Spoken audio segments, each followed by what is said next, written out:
ये सिद्ध करना चाहता हूं कि व्हाट इज द नहीं, क्या चीज है जो डिसाइडिंग फैक्टर है? What is the deciding factor of your success? अगर ये बात आज समझ में आ गई ना जो मैं कहने जा रहा हूं, 90 दिन में तुम वो करोगे जो पूरी दुनिया में कभी नहीं हुआ होगा। तो समझ में आ जाए तो, और मैं समझा पाऊं तो, ये उतना ही कठिन काम है मुझे भी समझाना। और ये ना वास्तव में सच बताऊं, जितनी गहराई से मैं बात कर रहा हूं उतनी गहराई से मैं सोच के नहीं आया था जितनी गहराई से बोलूंगा। ठीक, एक लाइन लिखी जिस टॉपिक पर बात करूंगा, तो अभी पता नहीं, अभी चढ़ते चढ़ते स्टेज पे ये ऐसा कुछ हो गया है, मेरे वो अंदर देवता आ गया, देवता। సో ఇక్కడ ఫస్ట్ చరణ్ సార్ కలిసినప్పుడు సార్ కలవడానికి అసలు ఇష్టమే లేకుండే, ఎందుకంటే ఒక పెద్ద వ్యక్తి వస్తున్నాడు కాబట్టి తీసుకొని పోదాము, హోటల్ ఇచ్చి పెడదాం అంతే. అంటే అసలు మాట్లాడడం కూడా ఇష్టం లేకుండే, ఎందుకంటే ఒక గౌరవం ఉండే అంతే, జస్ట్ ఆయన డ్రాప్ చేసి పోదామని. కానీ దాని తర్వాత సార్ని కలిసిన తర్వాత నెక్స్ట్ అవుతుంది. అయితే చూడండి ఇక్కడ సార్ ఏమంటుంది, మరి బాలి సార్ ఏం చెప్తున్నంటే అసలు సార్కి ఆ శ్రద్ధ అనేది లేకుండే, అంటే అశ్రద్ధ ఉండే. కానీ అసలు ఏం ఫ్యాక్టర్ అనేది, అంటే ఒక వ్యక్తి బిజినెస్ స్టార్ట్ చేయడానికి ఏం ఎఫెక్ట్ చేస్తుంది అనేది ఇక్కడ నేను చెప్తున్నాను. ఒకవేళ ఇది చెప్పేది మీకు అర్థమైంది అనుకోండి, ఈ భూమి మీద ఇప్పటివరకు ఏదైతే పని జరగలేదో ఆ పని మీరు చేయగలుగుతారు. అది ఎప్పుడు జరుగుతుంది? నేను అది చెప్పగలిగినప్పుడు, మీరు దాన్ని వినగలిగి అర్థం చేసుకున్నప్పుడు. तो सवाल बहुत सारे थे, मतलब बहुत कुछ निगेटिव सवाल थे मेरे पास, तो मैं आपसे पूछते गया एयरपोर्ट जैसा, हम कार में बैठे पूछते फिर होटल में पहुँचे और ब्रेकफास्ट हो गया, इडली हो गया, लंच हो गया। मेरे ख्याल से 4-5 घंटे मैंने बहुत सवाल पूछे और मेरे अंदर जितना भी निगेटिव था वो पूरा खत्म हो गया। नेगेटिव खत्म कब हुआ? जब आपने सवाल पूछे। प्रॉब्लम क्या है? प्रॉब्लम क्या है? हम सवाल पूछते नहीं है। प्रॉब्लम क्या है कि खुद ही क्वेश्चन कर लेते हैं, खुद ही आंसर कर लेते हैं, अपने के पास जाते नहीं है। अगर ये आते नहीं तो काम नहीं होता, आ जाते और क्वेश्चन नहीं पूछते तो काम नहीं होता। खुद ही क्वेश्चन करके खुद ही आंसर दे देते तो काम नहीं होता। कमर बैठ जा, हिल मत कहीं, तेरे लिए कर रहा हूँ मैं। कमर ही है ना, कहीं हूँ मैं, यार तुम दोनों में बड़ा प्रॉब्लम है, कमर हो कहीं हूँ मैं। समझ में आया तुमको?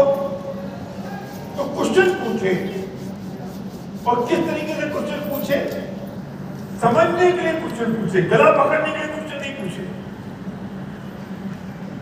और मैं उसको जवाब देना शुरू किया। अब तो ఇక్కడ సార్ వాళ్ళు కలిసి పోవడం స్టార్ట్ చేసిండు, జర్నీ స్టార్ట్ అయింది, కార్లో కూర్చున్నారు. అయితే చరణ్ సార్ క్వశ్చన్స్ అడుగుతున్నాడు, బారెల్ సార్ ఆన్సర్ చెప్తున్నాడు, ఆన్సర్ చెప్తున్నాడు. సో దాని తర్వాత ఏమైందంటే హోటల్కి పోయారు. అట్లా క్వశ్చన్స్ మీద క్వశ్చన్స్ అడిగిన తర్వాత బ్రేక్ఫాస్ట్ అయిపోయింది, లంచ్ అయిపోయింది. ఇక్కడ ఏమైందంటే మెల్లమెల్లగా సార్ లోపల ఏదైతే నెగిటివిటీ ఈ బిజినెస్ పైన, ఈ బిజినెస్ పట్ల ఉండేనో ఆ నెగిటివిటీ మొత్తం క్లోజ్ అయిపోయింది. ఎందుకు క్లోజ్ అయిపోయిందంటే ఇక్కడ సార్ క్వశ్చన్స్ ఏవైతే ఉన్నాయో వాటికి క్లారిటీ దొరికింది. ఇక్కడ సార్ ఏం చెప్తున్నాడంటే, బాలిక సార్ ఏం చెప్తున్నాడంటే ఇది చాలా అంటే చాలా ఇంపార్టెంట్ పాయింట్. ఎప్పుడు మరి నెగిటివిటీ కథమవుతుందనంటే మన లోపల ఏవైతే క్వశ్చన్స్ ఉన్నాయో అవి మనం బయట తీసినప్పుడు నెగిటివిటీ కథమవుతుంది. కానీ జనాలు ఏం చేస్తారంటే నెగిటివిటీ అనేది పోవడానికి అసలు క్వశ్చన్స్ అడగనే అడగరు. అప్లైన్ దగ్గరికి రారు.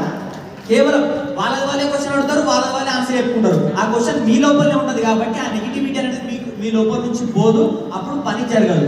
సో మీరు ఏం చేయాలంటే మీ లోపల ఏం క్వశ్చన్స్ ఉంచుకోవద్దు, అన్ని అప్లై ముందర పెట్టేసేయాలి. అప్పుడే మీకు నెగిటివిటీ పోయి మీకు ఒక క్లారిటీ వస్తుంది ఈ బిజినెస్ పైన అని చెప్తాను. तो अब मैं आपसे कहता हूं कि हमने क्वेश्चन आंसर सेशन रखा है। आपके पास जितने क्वेश्चन है आप लिखिए और टूल काउंटर पे जो राहुल वहां बैठा है उसको दे दीजिए। वो सेशन कल या परसों है मुझे पता नहीं कितने, लेकिन जो भी क्वेश्चन है आपको कि आपकी इनकम 50,000 महीने से अगले 3 महीने में कैसे हो, क्यों नहीं हो रही है, आपके काम क्यों नहीं हो रहा है, क्या दिक्कत आ रही है, क्या परेशानी आ रही है, एट व्हाटएवर जो भी तुम्हारे क्वेश्चन, जैसे के दिमाग में क्वेश्चन थे वे सारे क्वेश्चन आप लिख लीजिए। आपका नाम लिखना तो लिखना, मत नहीं लिखना तो मत लिखना, फोल्ड करके देना फोल्ड करके दे देना, स्टेपल कर देना और काउंटर पर राहुल को आज शाम तक आप दे दीजिए। कल हम उसकी स्क्रूटनी करेंगे। जो काम के क्वेश्चन होंगे उनको लेंगे, बेकार के क्वेश्चन को नहीं लेंगे, पहले बता रहा हूँ। और काम के कौन से क्वेश्चन होंगे? 50,000 रुपए महीने अगले 90 दिन में आपकी इनकम में कैसे ऐड हो सकते हैं और उसमें क्या चीज आपको रोक रही है, ठीक है? సో అందుకనే మేము ఏం చేసినామంటే ఇప్పుడు ఒక కొత్త సెషన్ పెట్టినాము, అది క్వశ్చన్ ఆన్సర్ సెషన్ అన్నమాట. సో ఆ క్వశ్చన్ ఆన్సర్ సెషన్ ఏంటంటే మీకు మీ లోపల ఏమేమి క్వశ్చన్స్ ఉన్నాయో అవన్నీ తీయండి, బయటకు తీసి రాయండి. 50,000 చెక్కు మీకు రాకపోవడానికి, నెక్స్ట్ మీకు వచ్చే చెక్లో 50,000 యాడ్ కావడానికి మిమ్మల్ని ఏం ఆపుతున్నది, మీ లోపల ఏమేమి డౌట్స్ క్వశ్చన్స్ ఉన్నాయో అన్ని రాయండి. రాసి బయట టూల్ కౌంటర్ దగ్గర రాహుల్ సార్ ఉంటాడో అతనికి ఇచ్చేసేయండి. మీ నేమ్ రాయాలంటే రాయండి, లేదంటే లేదు, స్టాప్లర్ కొట్టిస్తారా, మీరు ఏమన్నాయండి, కాకపోతే రాయండి. తర్వాత ఏవైతే మంచి క్వశ్చన్స్ ఉంటాయి అంటే ఏవైతే కరెక్ట్ క్వశ్చన్స్ ఉంటాయి అవి మేము తీసుకుంటాం, ఖరాబ్ క్వశ్చన్స్ అన్ని పక్కన పెట్టేస్తాం. సో ఏవైతే ఆన్సర్ చేయగల క్వశ్చన్స్ ఉంటాయి అవన్నీ చేసి మేము మీకు ఆన్సర్ ఇద్దాం. సో అట్లాంటి ఒక సెషన్ కూడా మేము చేస్తున్నాం ఇప్పుడు. సో అది రేపు అవుతుందో ఎప్పుడైతే తెలియదు, కానీ మీరు ఆ పని చేయండి. మీ క్వశ్చన్స్ ఏ ఉన్నా సరే ఎవ్వరు కూడా మొహమాట పడకుండా రాసి ఇవ్వచ్చు. ప్రొడక్ట్స్ ఉంటాయి చూడు, అట్లా ఆడ చూడు, ఏ లాంగ్వేజ్ లోనే రాయొచ్చు. ప్రొడక్ట్స్ ఉన్నాయి అక్కడ చూడు, ఈ రెండిట్లలో దొరుకుతుంది. పైన ఉంది ఇండస్ట్రీ में పైన సెల్ఫ్ ఉంది కొలాసినే పైన సెల్ఫ్ లో నిన్న అమ్మ फिर बहुत सारे लोग इसमें झूठ बोलते हैं और इंडिया में नहीं होगा, अमेरिका के लोगों को ये होता है, वो भी डाउट क्लियर हो गया. फिर अप्लायंस के ऊपर भी बहुत नेगेटिविटी था, ఇప్పుడే కావాలి आपके ऊपर था, मतलब अप्लायंस आप ही है, तो वो भी क्लियर हो गया. उससे ये भी क्वेश्चन पूछे आपने कि 500 करोड़ रुपए वेस्टिज से लिए, इससे भी पूछा डबल అయితే ఒకటే एमडी से भी लिए, वेस्टिज से लिए, दोनों से लिए मैंने. किसी को पता था मैंने एमडी से लिए, किसी को पता था मैंने वेस्टिज से लिए. సార్ అన్న ప్లాన్ బ్యాగ్ దానిలో లేదు मैंने एमडी को बर्बाद कर दिया, ये भी क्वेश्चन था. లేకపోతే అదొకటి मैंने पता नहीं क्या क्या ये भी क्वेश्चन थे और उनसे ईमानदारी से सारे क्वेश्चन पूछे और मैंने बहुत शांति से सब क्वेश्चन का जवाब दिया. क्यों? क्योंकि मेरी कुंडली में लिखा हुआ है कि लोग मेरी बदनामी करेंगे, कुछ दिन के बाद वे तेरे सबमिशन में आ जाएंगे. సో సార్ క్వశ్చన్స్ అడిగిన తర్వాత సార్ యొక్క డౌట్స్ ఏవైతే ఉండేవో అవన్నీ క్లియర్ అయిపోయినాయి. సో ఎందుకనంటే ఇంతకుముందు కంపెనీ మీద అపోహ ఉండే, నెక్స్ట్ సార్ పైన కూడా డౌట్స్ ఉండేనంట. సో సార్ డబ్బులు తీసుకున్నారు ఇవన్నీ అట్లా డౌట్స్ ఉండేనంట. కానీ అవన్నీ డౌట్స్ని చాలా క్లియర్గా మొత్తం అర్థం చేసుకున్న తర్వాత సో మంచిగా అర్థమైన తర్వాత బిజినెస్ని స్టార్ట్ చేయడం జరిగింది. సో మరి సార్ ఏం చెప్తున్నాడంటే నా జాతకంలో రాసి ఉండే ఏంటిదనంటే ఇట్లా నా పైన బద్నామీ అంటే ఆరోపణలు అన్నీ వస్తాయి, వచ్చిన తర్వాత వీళ్ళందరూ కూడా మళ్ళీ నా సబ్మిషన్ లో మారతారని రాసి ఉండేది కాబట్టి ఇదంతా జరిగిందని చెప్తున్నాను. जैसे ये डाउट्स क्लियर हो गए, फिर हमने वेस्टिज के बारे में डिस्कशन किया और इंडिया के अंदर इस तरीके की कंपनी में लाखों का इनकम लोग ले रहे हैं और मर्सिडीज BMW कार जैसे अचीवर्स है आपने बताया. और लास्ट में आपने एक बात बोली जो मुझे मतलब बहुत दिल को लगी कि देखो आप और हम अगर साथ में हैं और हम झूठ नहीं बोलेंगे और हम मिल के काम करेंगे तो आपको भी सक्सेस यहाँ पे मिल सकती है. तो सर के अंदर एक ईमानदारी मुझे बहुत अच्छी लगी, क्योंकि मैं बहुत सारे क्वेश्चंस पूछा और भैया ने पूरी तरीके से वो हर एक क्वेश्चन को ओपनली आंसर दिया, पूरा लैपटॉप खोल के एक एक ईमेल बताया मुझे कि मैंने वो कंपनी को क्या ईमेल लिखा था और फिर क्या उसका रिप्लाई आया.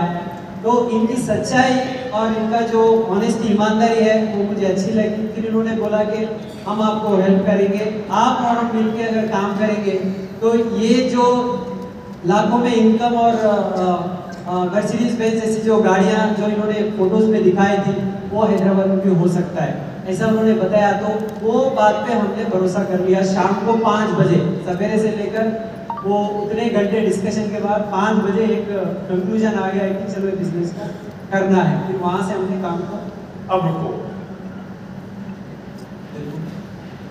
हाँ कोई तो అది అన్ని డౌట్స్ క్లియర్ అయిపోయిన తర్వాత ఇప్పుడు సార్ చెప్పాడు ఇది బయట ఓన్లీ బయట దేశంలోనే కాదు మన దేశంలో కూడా పాసిబుల్ అవుతుంది, మన ఇండియన్ కంపెనీతో కూడా ఇది పాసిబుల్ అవుతుంది.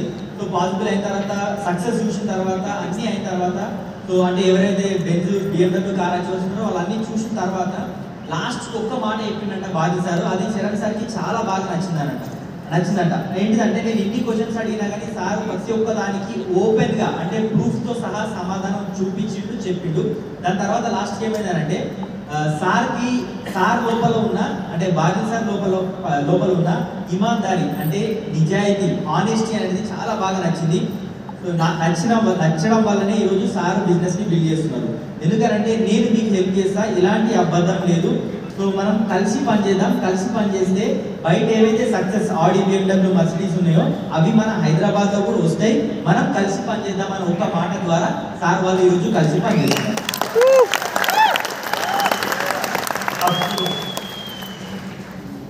चरण, मैंने तुम्हें एलओबी समझाई, एलओबी कैसे आती है कैसे नहीं आती? आज तक नहीं सुना। సార్ ఎప్పుడన్నా నీకు ఎల్ఓబి గురించి నేను ఎప్పుడన్నా చెప్పినానంటే ఇప్పటి వరకు కూడా ఎల్ఓబి గురించి నేను చెప్పలేదని చెప్తున్నాను. मैंने सिर्फ ये बताया कि इस प्लान में ब्रेक अवे नहीं होता। क्या होता है? आदमी ने एड करता है, वो भी भूल गया। अक्यूमुलेटिव होता रहता है और तुम कभी जीरो पे नहीं आओगे। एक बीबी की रेट 30 रुपए है, प्रोडक्ट की प्राइसिंग कितनी रीजनेबल है, और ये प्लान है। पूरा प्लान मैं नहीं बता सकता क्योंकि मुझे एलओबी बताना नहीं आता है। उसके बाद इसको साइन किया है।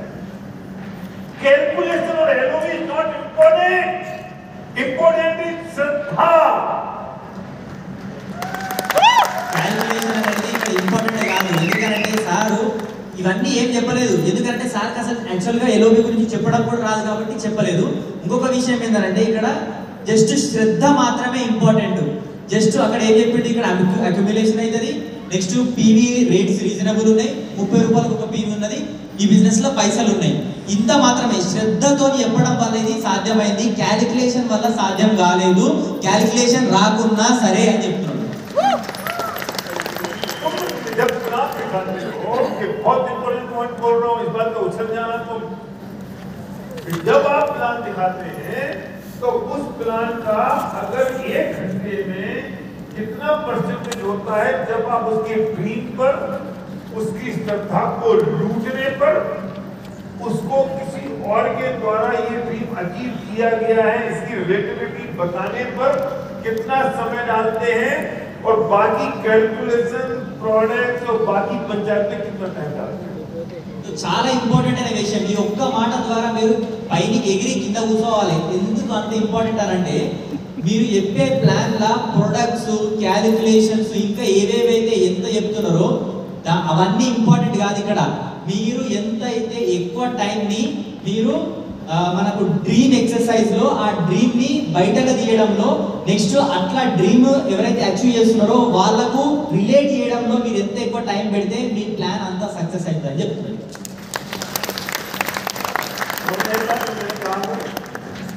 दोबारा बोलूं मैं? नहीं ये बहुत इंपॉर्टेंट बात है। जब 1 घंटे आप उसके साथ बैठे पवार जी, तब आप उसके बाद कितना परसेंटेज ऑफ टाइम प्लान की कैलकुलेशन, प्रोडक्ट्स के डेमो, प्रोडक्ट्स की प्राइसिंग, एलओबी स्ट्रक्चर में डालते हैं, और कितना परसेंटेज ऑफ टाइम उसकी ड्रीम में, उसकी ड्रीम एक्सरसाइज में, उसको श्रद्धा हो इस बिजनेस पर, इस पर उसको जो उसके सपने हैं, वे सपने कितने कैसे कैसे अचीव करनी है उसकी रिलेटिविटी पर डालते हैं। 60 to 70% टाइम इस पे डालना चाहिए जो मैं कह रहा हूं इन द फर्स्ट मीटिंग, और 30% टाइम कैलकुलेशन प्लान में डालना चाहिए इन द फर्स्ट मीटिंग। और जब वो अंदर आ गया, उसको फेंक आ गया, तो पूरी जिंदगी पड़ी है ना उसे समझाने के लिए कैलकुलेशन को, लेकिन जब वो अंदर ही नहीं आया तो कैलकुलेशन समझाओगे किसको? The first object is to get in, वो अंदर आए। समझ में नहीं आई बात? जब किसी लड़की को देखने जाते हैं ना, तो पहली क्वेश्चन तो ये है कि वो लड़की हाँ कर दे, उसे मैं पसंद आ जाऊं, उसके बाद बाकी सारी बातें तो उसके बाद होंगी ना। अगर पसंद ही नहीं आया तो बाकी सब बात करने से क्या फायदा होगा? और पसंद किससे आएगा, कैलकुलेशन से आएगा, नींद से आएगा। ఇక్కడ ఒక గంట టైం మీరు ప్లాన్ చెప్పడానికి పెడుతున్నారు. ఆ గంట టైంలో మీరు డ్రీమ్ ని బయటికి తీయడంలో ఎంత టైం తీస్తున్నారు, నెక్స్ట్ ఆ డ్రీమ్ ని తీసిన తర్వాత రిలేట్ చేయడంలో జనాలకు ఎంత టైం తీస్తున్నారు, ప్రొడక్ట్ డెమో చూపించడానికి, క్యాల్కులేషన్ చేయడానికి, స్ట్రక్చర్ పైన చూపించడానికి ఎంత టైం తీస్తున్నారు అనేది చాలా ఇంపార్టెంట్. ఇక్కడ 60 నుంచి 70% టైం అనేది దేనిపైన తీయాలంటే డ్రీమ్ ఎక్సర్సైజ్ పైన తీయాలి, జనాలకి రిలేట్ చేయడం పైన తీయాలి, వాళ్ళకి శ్రద్ధ రావడం పైన తీయాలి. ఎందుకనంటే ఇక్కడ మీరు ఫస్ట్ వాళ్ళు ఇవన్నీ చెప్పడం వేస్ట్. ఎందుకనంటే ఫస్ట్ వాళ్ళు ఈ బిజినెస్ లకు రావడానికి వాళ్ళు రాకనే పోతే వాళ్ళ ఇవన్నీ చెప్పి ఏం లాభం? సో ఫస్ట్ మీరు ఏం చేయాలి, వాళ్ళు ఈ బిజినెస్ లకు రావాలంటే ఏం చేయాలి, ఈ డ్రీమ్ ఎక్సర్సైజ్ చేయాలి, ఇవన్నీ చేయాలి. డ్రీమ్ ఎక్సర్సైజ్ చేసి రిలేట్ చేసినప్పుడు వాళ్ళు జనాల లోపలికి వస్తారు. ఇప్పుడు ఎగ్జాంపుల్కి ఒక మ్యారేజ్ గురించి చెప్పిండు, పెళ్లి చూపులు అవుతున్నాయి. పెళ్లి చూపులప్పుడు ఫస్ట్ ఇంపార్టెంట్ ఏంది, ఫస్ట్ అమ్మాయికి అబ్బాయి నచ్చాలి, అది ఇంపార్టెంట్. సో ఎందుకనంటే ఇప్పుడు క్యాల్కులేషన్ చెప్పి అవన్నీ ఇప్పుడు ఒకసారి వాళ్ళు బిజినెస్లోకి వచ్చిన తర్వాత జీవితం మొత్తం ఉంది కదా ఆయనకు అన్ని నేర్పించడానికి. ఫస్టే నేర్పించి ఏం చేస్తావు, ఫస్ట్ వాళ్ళకి రాకనే పోతే వాళ్ళకి అన్ని నేర్పించి ఏం లాభం ఉండదు. నెక్స్ట్ ఇంకొకటి, ఇక్కడ ఎప్పుడైతే పెళ్లి చూపులు పోతున్నావు ఫస్ట్ నచ్చాలి, నచ్చిన తర్వాత నువ్వు ఎన్నన్నా మాట్లాడవచ్చు జీవితాంతం. సో ఇక్కడ నచ్చడం అనేది ఇంపార్టెంట్. అందుకని ఇక్కడ డ్రీమ్ ఎక్సర్సైజ్ అనేది అంత ఇంపార్టెంట్, జనాలకు రిలేట్ చేయడం అనేది అంత ఇంపార్టెంట్, శ్రద్ధ తీసుకురావడంలో అంత ఇంపార్టెంట్. అందుకని మనం చెప్పే ప్లాన్లో 60 నుంచి 70% టైం డ్రీమ్ ఎక్సర్సైజ్కి ఇవ్వాలని చెప్తున్నాడు.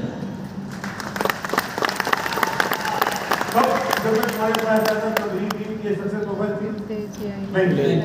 हाँ, जब मैं इनके पास आया तब ड्रीम की सक्सेस प्रोफाइल नहीं थी. తార్వాల దగ్గరికి పోయినప్పుడు ఈ వినింగ్ టీమ్ సక్సెస్ ప్రొఫైల్ లేదు. वेस्टिज के पास एक कार बुक थी काले कलर की, जिसको देख के मैं आया और मैं वो लेके घूमता रहता था.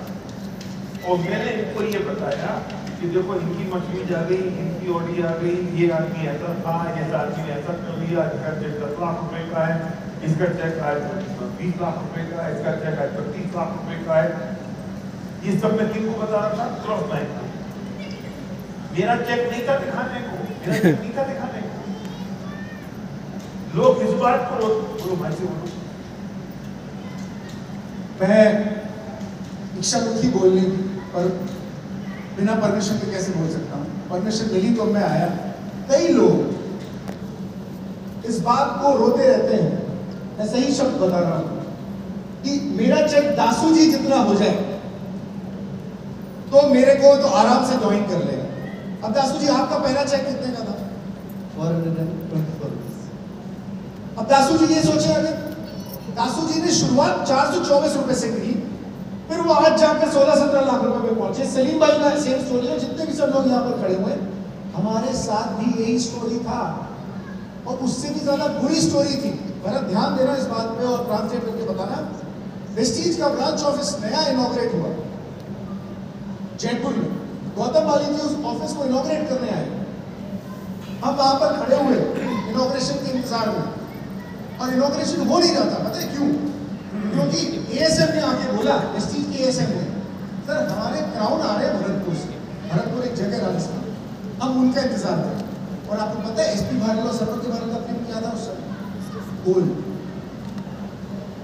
हम गोल्ड डायरेक्टर, और हम वहां पर ये सुन रहे हैं कि हम अपने क्राउन डायरेक्टर का वेट कर रहे हैं, क्योंकि वो नहीं आए तो इनॉग्रेशन कैसे हो सकता.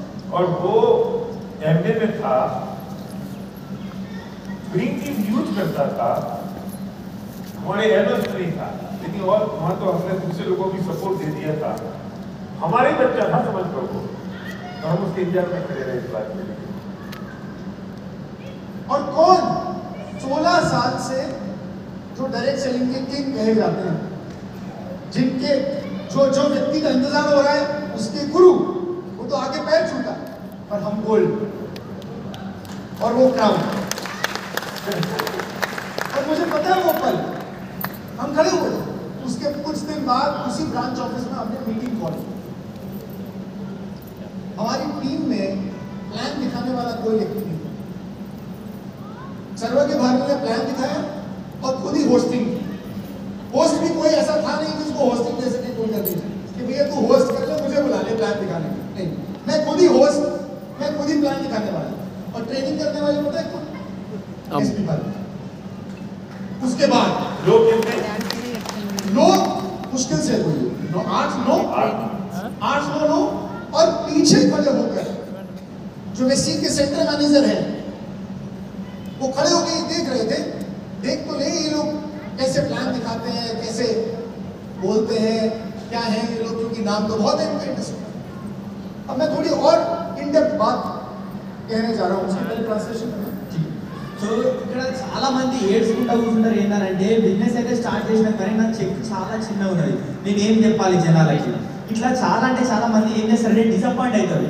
ఇప్పుడు భారతి సార్ ఎప్పుడైతే చరణ్ సార్ని కలిసిండో సార్ చెక్ లేదు చూపించడానికి, సార్ ఇంతకుముందుకి ఏం చూపించాడు, ఆ కార్ ఇంతకుముందుకి సక్సెస్ బుక్ ప్రొఫైల్ కూడా లేకుండే, ఏముంటే జస్ట్ సక్సెస్ సక్సెస్ మనకి ఏదైతే కార్ బుక్ ఉండే ఆ కార్ బుక్ చూపించి ఇంతకుముందుకి ఈయన ఈ పని చేస్తుండే, ఇప్పుడు ఈ పని చేస్తుండే, ఈయన 10 లక్షలు సంపాదిస్తుండే, ఈయన కార్ తీసుకున్నాడు, ఈయన మర్సిడీస్ తీసుకుని నాడి తీసుకున్నాడు, ఈయన 20 లక్షలు సంపాదిస్తున్నాడు అంటే సార్ వాళ్ళ దగ్గర అసలు ఏం లేకుండే. ఇప్పుడు చూడండి చాలా మంది అనుకుంటారు, ఇప్పుడు దాస్ సార్ అయితే దాస్ సార్ లెక్కలు అయితే చాలా మంది జాయిన్ అవుతారు, చరణ్ సార్ లెక్కలు వస్తే అందరు జాయిన్ అవుతారు, సలీం సార్ లెక్కలు వస్తే అందరు జాయిన్ అవుతారు అనుకుంటారు. వీళ్ళ చెక్కులు కూడా 100ల నుంచి స్టార్ట్ అయినాయని సార్ చెప్తున్నాడు. ఇక్కడ చూడండి చాలా ఇంపార్టెంట్ అయిన విషయం ఏంటంటే వీళ్ళ సిచ్యువేషన్ మంచిగా ఉండే కానీ మా సిచ్యువేషన్ అంతకన్నా ఖరాబ్ ఉండే. ఎందుకనంటే సార్ ఎస్పీ బాలాజీ సార్కి అప్పటికి 16 సంవత్సరాల ఎక్స్పీరియన్స్ ఉండే. అప్పుడు జైపూర్కి మనకి అప్పుడే ఓపెనింగ్ అయింది అనమాట, స్టోర్ ఓపెన్ అయినప్పుడు గౌతమ్ బాలాజీ సార్ అది ఓపెన్ చేయడానికి వచ్చిందట. ఓపెన్ చేయడానికి వచ్చినప్పుడు SP Balaji sir gold director level ఉన్నాడు. గోల్డ్ డైరెక్టర్ లెవెల్ నుండి అక్కడ ఏరియా సేల్స్ మేనేజర్ వచ్చి ఆపుతున్నాడంట.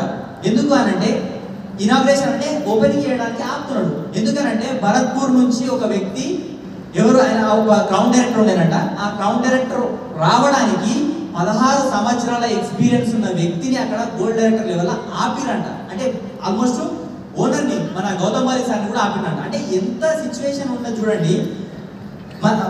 మళ్ళీ ఎందుకంటే మళ్ళా ఆయన కూడా ఎవరైతే ఆ గ్రౌండ్ డైరెక్టర్ వచ్చేది ఉండేనో ఆయన కూడా సార్ టీచింగ్ తీసుకొని ఇంత ముందుకు వేరే కంపెనీలో సార్ టీచింగ్ తీసుకొని సక్సెస్ అయిన వ్యక్తి.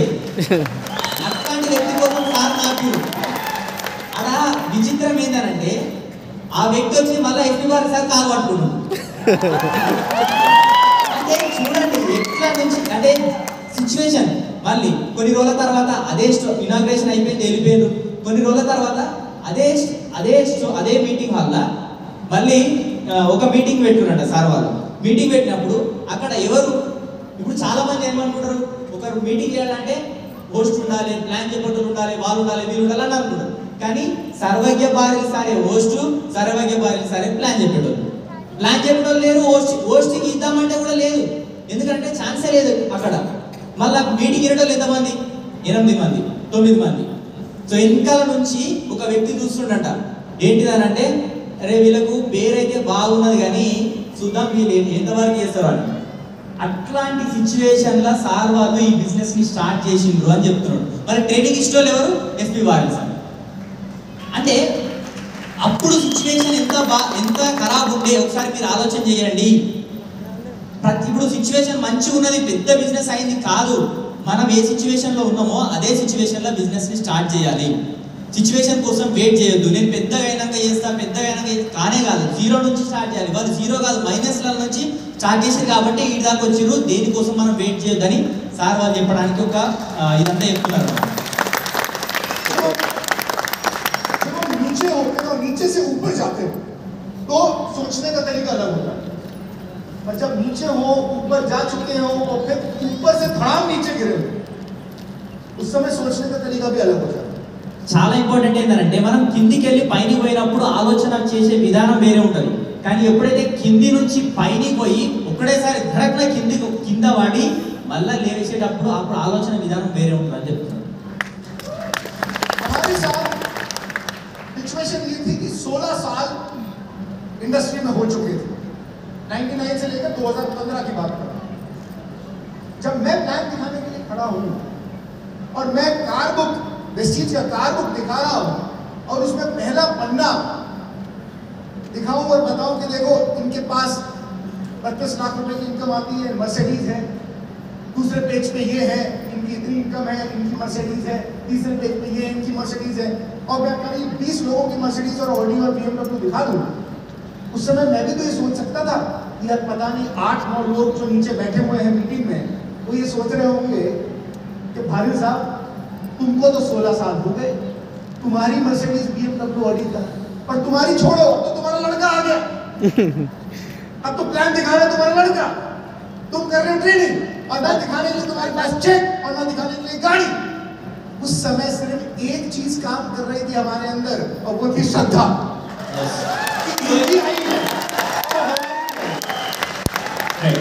సో ఇక్కడ చూడండి, ఇప్పుడు ఆ ట్రైనింగ్ అయిపోయిన తర్వాత ఇప్పుడు జనాలకు ఎట్లా అనిపిస్తుంది అంటే, మనం కింద పైన పడి కిందికి వచ్చినప్పుడు సిచ్యువేషన్ ఎట్లుంటుందో ఒకసారి అర్థం చేసుకోండి.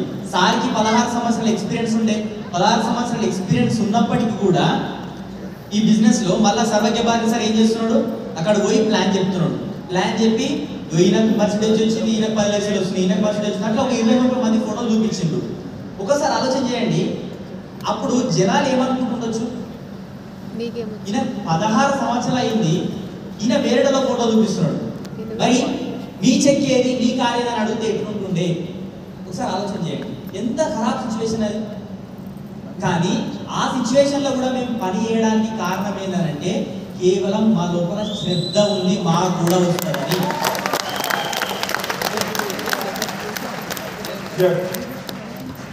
आज तो आपके पास में ड्रीम टीम की सक्सेस प्रोफाइल है, आज तो इस ड्रीम टीम की सक्सेस प्रोफाइल में आपके अपलाइन का फोटो है। మన దగ్గర అయితే ఇప్పుడు విన్నింగ్ టీమ్ సక్సెస్ ప్రొఫైల్ ఉంది, ఇంట్లో మీ అప్లైన్ ఫోటో కూడా ఉంది. అప్పుడు ఎవరో ఫోటో ఉండే, కానీ ఈరోజు ఇక్కడ మన అప్లైన్ ఫోటో కూడా ఉంది, చూపేయడానికి అని చెప్తున్నాడు సార్. एक अपलाइन नहीं, 2 अपलाइन नहीं, 3 अपलाइन नहीं, 4 अपलाइन, 5 अपलाइन के फोटो, और जिनको आप अगले अपकमिंग वीक की सीईओ मीटिंग में हाथ मिला सकते हो, उनसे फोटो खिंचवा सकते हो, उनको वो बीट दे सकते हो, उनसे उसी वक्त जब आप प्लान दिखा रहे हो उनसे फोन पे बात करा सकते हो, अपने मोबाइल में उनके साथ अपना फोटो दिखा सकते हो, वो आपको अप्रिशिएट करते होंगे। ये सब काम आज आपके पास है ना, और मैं किसी और का दिखाते हुए कर रहा था, और तब भी मैं नहीं कह रहा था कि मेरा पास नहीं है तो मैं बिजनेस कैसे बिल्ड करूंगा।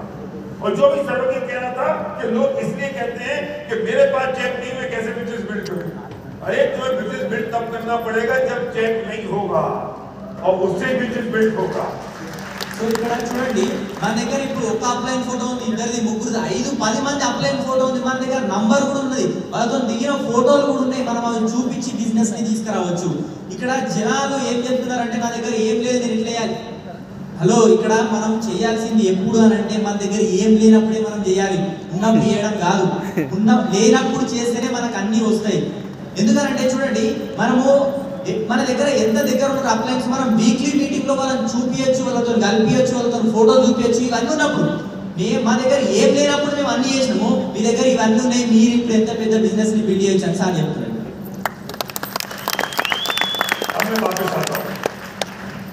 ठीक है, अब ठीक है, अब मैं वापस आता हूं। जब मेरा 1 घंटे का प्लान हो रहा है, उस 1 घंटे के प्लान में कितना समय मेरा कैलकुलेशन में जा रहा है, और कितना समय मेरा dream, faith, relativity of dream exercise, उसके साथ दोस्ती और रिलेशनशिप में जा रहा है। इसे जरा चेक करो, रिजल्ट उससे आने वाला है। ఒకసారి చెక్ చేయండి. నేను ప్లాన్ చెప్పినప్పుడు గంట సేపు ప్లాన్ చెప్పినప్పుడు ఈ గంట సేపు ప్లాన్లా నేను ఎంత స్ట్రక్చర్ గురించి, ఎంత క్యాల్కులేషన్ గురించి చెప్పినా, ఎంత నేను ఇక్కడ శ్రద్ధ గురించి, ఫేత్ గురించి మాట్లాడినా, డ్రీమ్ గురించి మాట్లాడినా, వాళ్ళతో ఒక రిలేషన్ బిల్డ్ చేయడం మాట్లాడినా, నేను ఏది మాట్లాడినా మీరు ఒకసారి చెక్ చేయండి. అక్కడ నేను ఏం చేసిన, పని చేసేది కేవలం డ్రీము, రిలేటబిలిటీ, నెక్స్ట్ వచ్చేసి ఇక్కడ మనం ఎంత శ్రద్ధతో వాళ్ళకి చెప్తున్నాం అనేది ఇంపార్టెంట్. तुम जरा दासू बोलो, नहीं दासू नहीं, सलीम बोलो। सलीम तो वो व्यक्ति है जो इंडस्ट्री में नहीं था। అలీం సార్ ఎట్లాంటి వ్యక్తి అంటే అసలు ఇట్లాంటి బిజినెస్ ల గురించి సార్కి అసలు సంబంధమే లేదు. भाई इन सुंदर है, करण है, दासू भाई ऑलरेडी इंडस्ट्री में थे, तुम इंडस्ट्री में नहीं थे। जब तुम्हें किसी ने पहली बार प्लान दिखाया तब तुम्हें कैसा लगा? మీకు ఎప్పుడైతే ప్లాన్ చెప్పిండో అసలు మీకు ఎట్లా అనిపించింది? तो मेरे को तो कम्प्लीटली भरोसा नहीं था, ना कहता सर नम्मक में देखो भरोसा कम्प्लीटली नहीं था मेरा, क्योंकि ऐसे लोगों को पैसे बनने लगा के भरोसा नहीं था। इसका मतलब क्या नहीं थी? श्रद्धा नहीं थी। कैलकुलेशन तुमने देखी थी पूरी, एलओबी समझी थी पूरी, प्लान दिखाया, एलओबी समझाया, प्लान दिखाया, प्रोडक्ट दिखाए, फिर भी तुमने काम नहीं किया। क्यों नहीं किया काम? ऐसा चीज कुछ दिन के बाद बंद हो जाते हैं, लोगों की लाइफ खराब होती है, ये पूरा बेकार है। तो इसका मतलब क्या था? श्रद्धा नहीं थी, यही मुद्दा था ना। फिर क्या हुआ उसके बाद? फिर उन्होंने प्रोडक्ट कुछ दिए, प्रोडक्ट देने में प्रोडक्ट अच्छे लगे, तो थोड़ी सी श्रद्धा प्रोडक्ट्स पे आई कि मैं प्रोडक्ट यूज कर सकता हूँ। फिर उसके बाद क्या हुआ? फिर को फोन करने से फिर कहाँ पर बिजनेस करने के लिए बोलते हैं, बोलते मैं फोन पे नहीं करा, अच्छे है वो अच्छे प्रोडक्ट अच्छे है जब बोल दिया, फिर बिजनेस शुरू करने के लिए बोलते हैं। ये डर से उनको फोन करके ये भी नहीं बोला कि प्रोडक्ट अच्छे हैं। समझ में आ रही बात? क्या समझ में आया? मैं अगर प्रोडक्ट अच्छे हैं ये बात भी उनसे नहीं कही, क्यों? क्योंकि वो बिजनेस करने के लिए कहीं, वो बिजनेस में मुझे श्रद्धा नहीं है। क्योंकि जिसने प्लान दिखाया, सुनना ध्यान से, उससे श्रद्धा डेवलप नहीं हो पाई। अब क्या हर बार आपके प्लान दिखाने से श्रद्धा डेवलप होगी? नहीं। ఇక్కడ సో ఇక్కడ చూడండి, సార్ కి ప్లాన్ చెప్పిండు, ప్రొడక్ట్ ఇచ్చిండు, ప్రొడక్ట్ ఇచ్చిన తర్వాత కూడా సార్ ప్రొడక్ట్ మంచిగానే అప్లైర్ కి ఫోన్ చేసి చెప్పలేదు. ఎందుకంటే పోయిన ప్రొడక్ట్ మంచిగానే చెప్తే మళ్ళీ బిజినెస్ చేయమంటారు. అంటే ఇక్కడ ప్రొడక్ట్ ఓన్లీ ప్రొడక్ట్ వాడటం వల్ల, ఓన్లీ ప్లాన్ చెప్పడం వల్లనే ఆ శ్రద్ధ, అదేదైతే మనకు ఫెయిత్, అదైతే శ్రద్ధ ఉందో అది డెవలప్ కాదు. ఓన్లీ ప్లాన్ చెప్పడం వల్ల అది కాదు.